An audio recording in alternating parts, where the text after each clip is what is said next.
1000여 개 정도 된다. 그냥 비밀로 하려다가 진실을 모르고 평생 살아야 하는 한국인이 안쓰러워서 밝힌다. 참고로 한국인은 전체의 15% 정도이고 거의 다 조선족이다. 대다수가 한국에서 유학하고 있는 대학생들이다. 지난 대선과 지방선거, 총선 모두 우리 같은 조선족들이 이 일을 담당했다. 네이버의 베스트 댓글과 여성들 위주의 카페에 올라오는 댓글 모두 우리 손을 거친다. 중국 정부와 한국의 민주당이 이 일을 주도하고 있는데 그들은 무슨 짓을 해도 수사받지 않으니까요. 대다수 한국인들이 코로나에 집중하고 있는 동안 중국 정부가 한국의 모든 근간 산업을 장악하기 위해 마술을 뻗치고 있다. 시선 돌리기에 성공한 중국은 민주당 친중 정치인과 결탁하여 한국전력을 또 삼킬 것이다. 마음이 많이 불편하다. 진실을 알려줄 언론이 몇 개가 채 되지 않는다.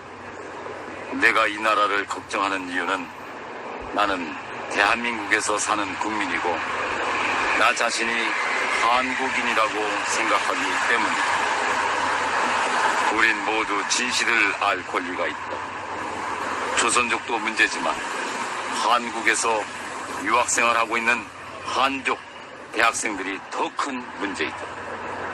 이들은 돈이 무지 많은 부자들인데 고의적으로 한국에서 유학생활을 하고 있다. 내가 안타까운 건 아무리 내가 이런 말을 해도 음모라고 생각하고 무시하는 대다수 한국인들의 정신 상태이다. 이렇게 가다간 72년의 대한민국 역사가 끝난다. 중국은 미국에 대립하기 위해 반드시 한국을 자기 속국으로 만들어야 한다.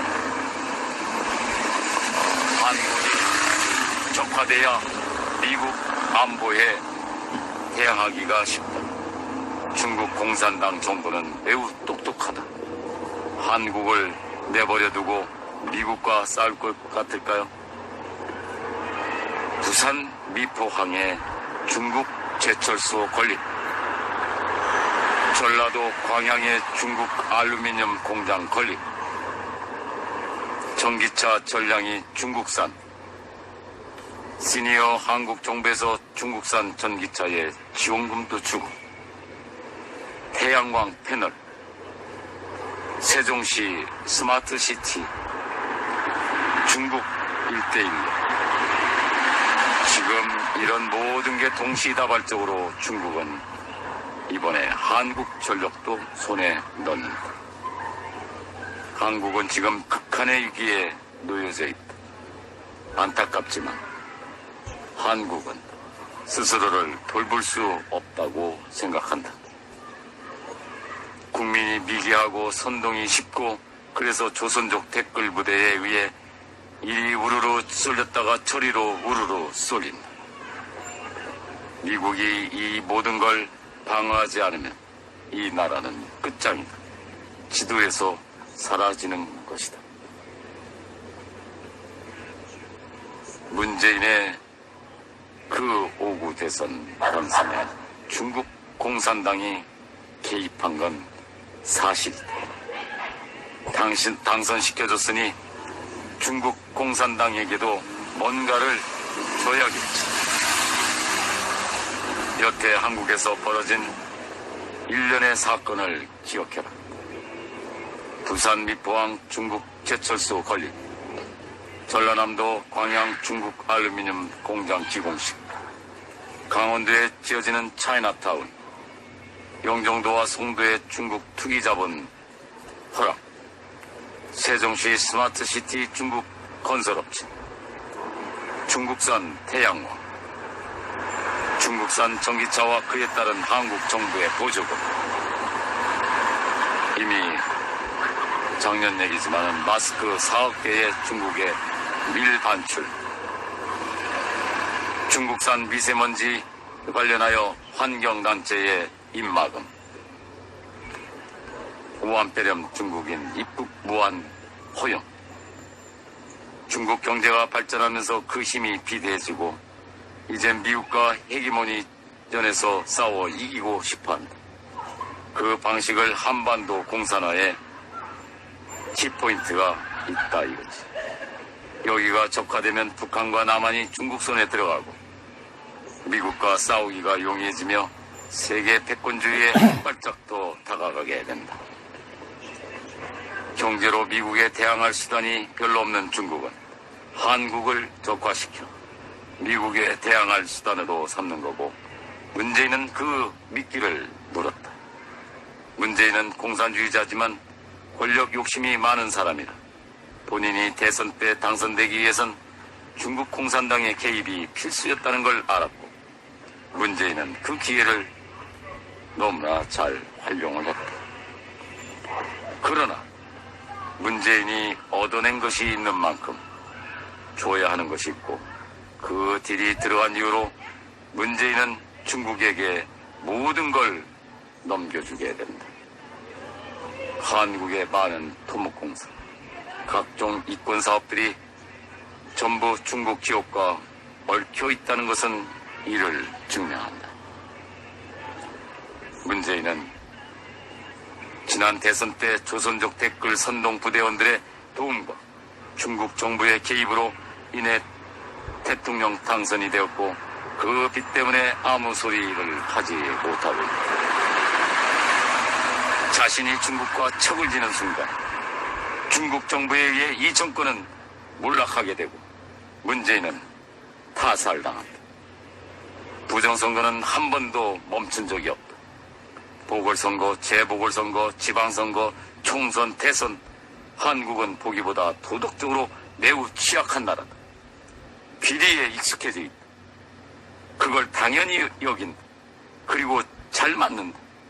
그리고 그걸 다시 반복한다. 아무도 모르게 지나간다. 1998년 김대중 당선과 노무현 당선은 중국 공산당도 같이 개입되어 있다. 그들은 집요하게 한국을 다시 속국화하기 위해 다방면으로 노력했다. 전자개표기로 부정선거 할 수 있다는 건 이미 민주당 사람들은 다 알고 있었다. 중국 공산당도 알고 있다. 그래서 전자개표기를 만들었다. 조작할 수 있는 기기를 일부러 만들었다. 그리고 이게 편하다고 선동하기 시작했다. 그게 지금까지 이어져 내려오고 있다. 친중 정치인이 지금보다 그때가 훨씬 적었다. 그리고 중국 공산당이 스며들기에는 이명박, 박근혜 라인이 무적이었다.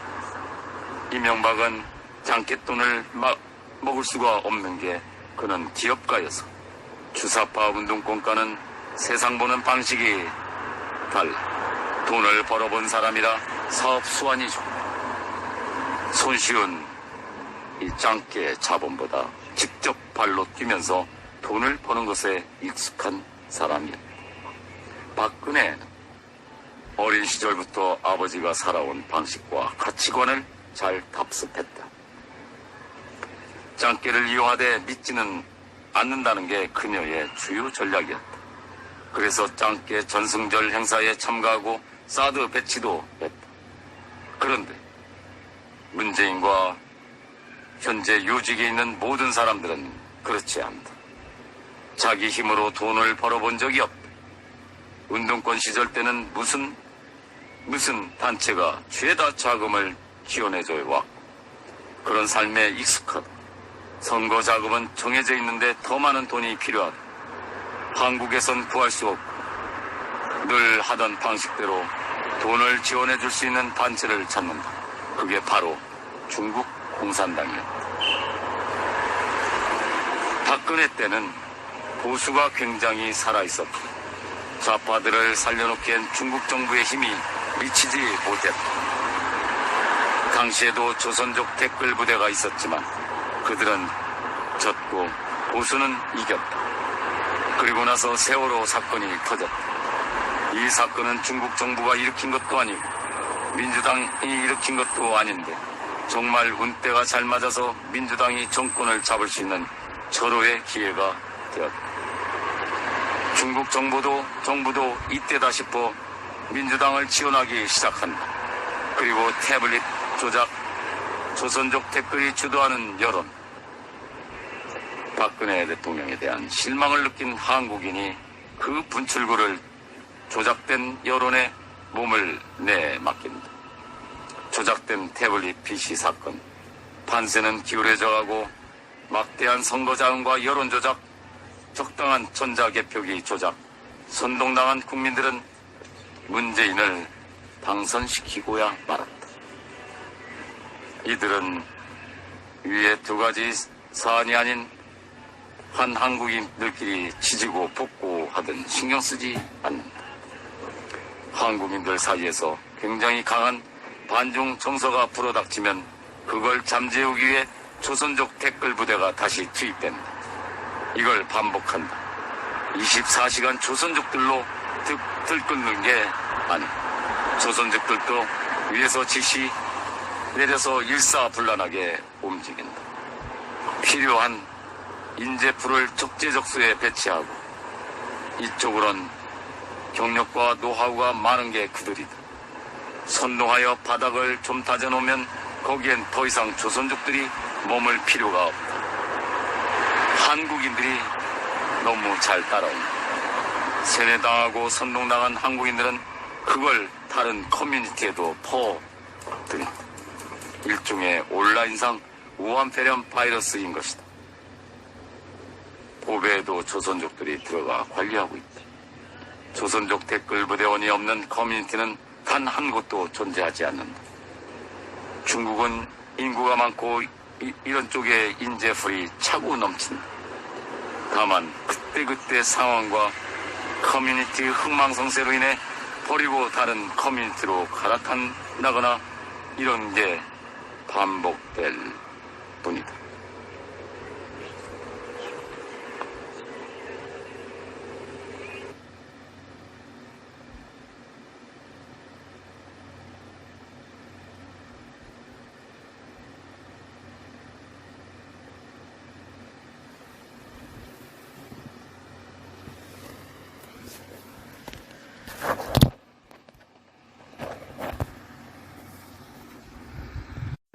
천여 개 정도 된다.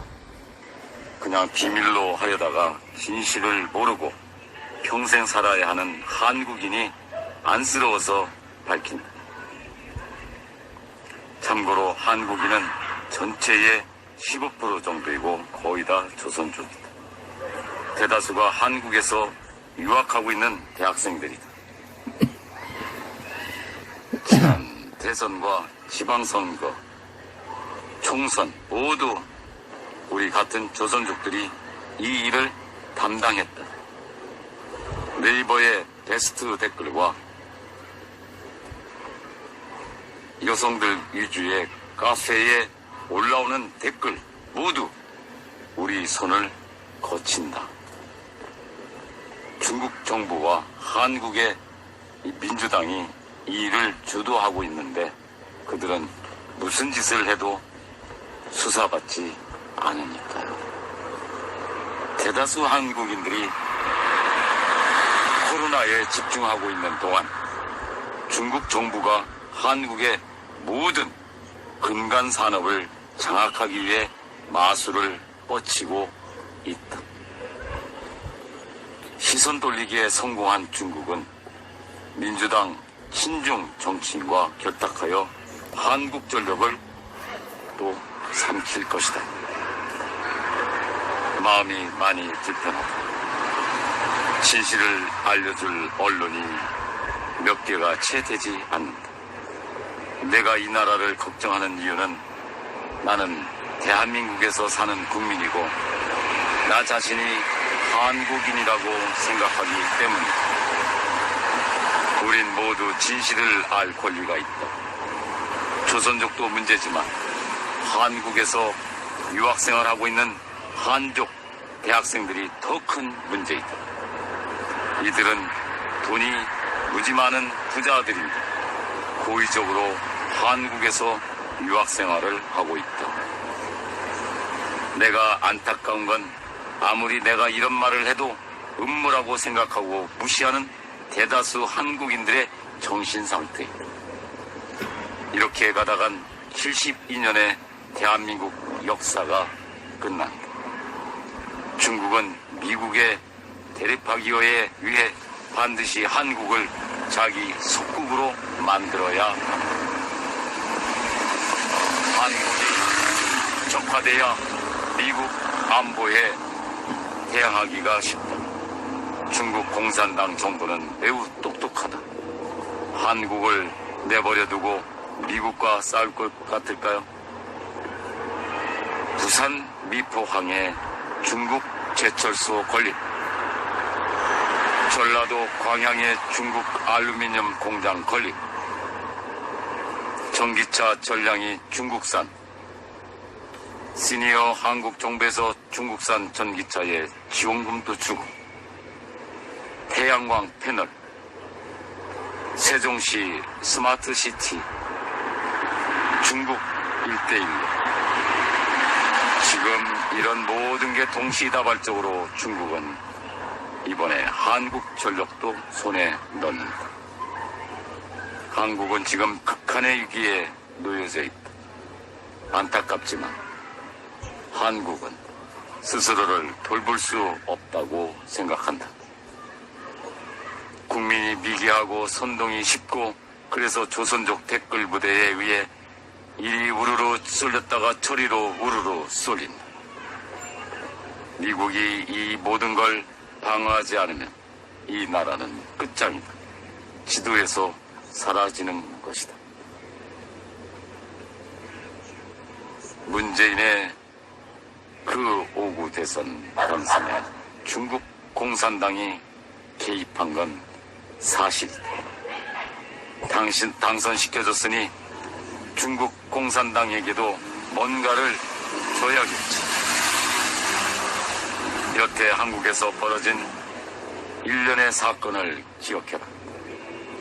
부산 미포항 중국 제철소 건립, 전라남도 광양 중국 알루미늄 공장 기공식, 강원도에 지어지는 차이나타운, 영종도와 송도의 중국 투기자본 허락, 세종시 스마트시티 중국 건설업체, 중국산 태양광, 중국산 전기차와 그에 따른 한국 정부의 보조금.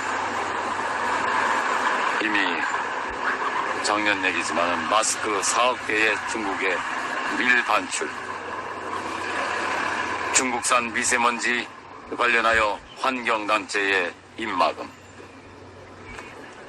우한폐렴 중국인 입국 무한 허용. 중국 경제가 발전하면서 그 힘이 비대해지고 이제 미국과 헤게모니전에서 싸워 이기고 싶어한다. 그 방식을 한반도 공산화에 키포인트가 있다 이거지. 여기가 적화되면 북한과 남한이 중국 손에 들어가고 미국과 싸우기가 용이해지며 세계 패권주의에 한 발짝 더 다가가게 된다. 경제로 미국에 대항할 수단이 별로 없는 중국은 한국을 적화시켜 미국에 대항할 수단으로 삼는 거고, 문재인은 그 미끼를 물었다. 문재인은 공산주의자지만 권력 욕심이 많은 사람이라 본인이 대선 때 당선되기 위해선 중국 공산당의 개입이 필수였다는 걸 알았고, 문재인은 그 기회를 너무나 잘 활용을 했다. 그러나 문재인이 얻어낸 것이 있는 만큼 줘야 하는 것이 있고, 그 딜이 들어간 이후로 문재인은 중국에게 모든 걸 넘겨주게 된다. 한국의 많은 토목공사, 각종 이권 사업들이 전부 중국 기업과 얽혀 있다는 것은 이를 증명한다. 문재인은 지난 대선 때